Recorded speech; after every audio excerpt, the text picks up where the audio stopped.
but I couldn't tell really male or female because I couldn't see any further down than about right here. And their eyes were like sunk back in their head real dark, like they were very, very stressful, and they had no emotion on their face. And I was saddened because of the way they were wandering around. One wave would come, then another wave of people would come. And then from my left to my right, another wave of people would begin to walk that way, and they were all walking towards my right.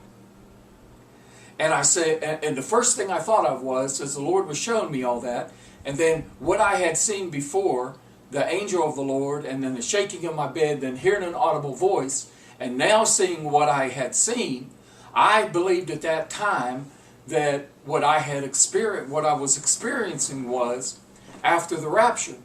And I said, while I was standing there in that visitation, I said, Lord, in that vision, I said, Lord, they must have missed the rapture. These must be the people that have missed the rapture. And I said, okay, Lord, if you want me to stay, I'll stay. I'll preach the gospel to these people that are left. And then all of a sudden, off to my left, about 70 yards off to my left, I heard this giggling laughter that you would really think was a demonic laughter, which was a demonic laughter. And I looked down and I squinted my eye and I began to look, and I saw about 70 yards away from me 3 stick figures, demonic figures. And they were reaching into boxes and pulling stuff out of these boxes. Then one would run through the trees into one of those buildings and bring out another box. And they would start, and as they were bending over, reaching in and pulling out whatever they were pulling out, I couldn't see. They were just laughing that hideous laughter. Then all of a sudden off to my right, only about maybe 10 or 15 yards in front of me, I heard someone running. And I looked over, and it was another demonic figure. And I won't ever forget, he had black hair and it was sticking straight out the back of his head from the force of his run. And he was running as fast as he could, and he'd come running through, and I looked over to see where he was running to, and there was either a broken down desk or maybe even a broken down pulpit, I couldn't tell, but it looked like the same kind of a mass form that would be a broken down desk. And I saw him running, and I thought, he's going to run right into that. But before he did, he ran over to it like this. And as soon as he got to the broken down desk or the pulpit, he jumped. And when he jumped stiff as a board, just like that. Stiff all the way around and landed on his feet. It's the only time in this whole visitation that I had that it shocked me because of the way he jumped, stiff as a board. And it drew me back a little bit. Well, all of a sudden, he come running back out of the trees, and he's carrying a box. This time he didn't jump over the desk or whatever it was, the wooden object there. He ran around it and he ran back off to his right. And now I'm still watching, and then my eyes went back up to the people, and the people are still coming over the hill. And then as the vision started, it stopped. It started to just close in just like that. And I'm lying on my right side, and I'm still conscious. I'm not asleep. I'm still conscious. And I thought, I got to go out and tell Jacqueline, my wife. And I tried to move, but I couldn't move. And then all of a sudden, the Lord just put me out into a sleep. And I fell asleep. The next day, I got up, and I told her, we called a couple very, very close friends of ours, especially a girl named Lynn. She's able to interpret dreams, and her and I call each other on a regular type basis whenever I have a dream or she has a dream, and we talk, and she's very good at interpreting dreams. So I told her the whole thing had happened. She called me back, and she said, Pastor Dan, she said, read Matthew 24 and Amos chapter 8. And I already knew Matthew 24, and I knew it had to deal with that, but Amos chapter 8 kind of startled me and kind of shook me a little bit, and I wondered just what it was that was going on. As I read Amos chapter 8, and I'm going to read portions of it, it's exactly what I saw in my vision.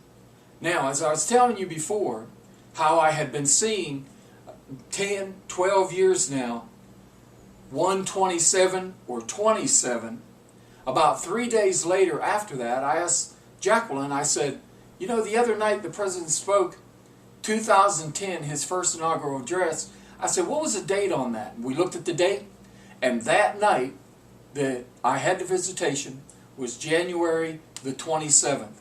Lynn called back and called my wife and said, you know what I just thought of? She said, remember that dream you had about 3 months ago? That the president was going to call Pastor Dan? She said, it happened right on the night of President Obama's first inaugural address. I want to read to you Amos chapter 8. When you have time, read it for yourself. It's very, very special to me now. Let me begin in verse 7. You can read the whole chapter when you get time, but let me just start in chapter 7. In chapter 8, verse 7. The Lord has sworn by the pride of Jacob, surely I will never forget any of their works. Shall the land not tremble for this, and everyone mourn who dwells in it? All of it shall swell like the river, heave and subside like the river of Egypt. And it shall come to pass in that day, says the Lord God, that I will make the sun go down at noon, and I will darken the earth in broad daylight. I will turn your feasts into mourning, and all your songs into lamentation. I will bring sackcloth on every waist, and baldness on every head. I will make it like mourning for an only son, and its end like a bitter day. Behold, the days are coming, says the Lord God, that I will send a famine on the land. Not a famine of bread, nor a thirst of water, but of hearing the words of the Lord. They shall wander from sea to sea, and from north to east. They shall run to and fro, seeking the word of the Lord, but shall not find it. That really, it just set me on fire. Because that's exactly what I had seen in that vision from that visitation. None of the people had any hair on their head. No one. Now I couldn't see if they were in sackcloth because I could only see from here down. But as I began to read that, and then I began to think about the people and how they were walking exactly the way the word of the Lord said that they would be walking. They were coming down from the capital, which means they would be coming down from the north, and they were coming from my left to my right, which means they were coming from the west to the east. Exactly the way it was that God said they would be. I'm bringing this at this time and sharing it this way to encourage people's faith to begin to rise up and really understand that the Lord is about to move in a very powerful way. This is for Christian and non-Christian alike.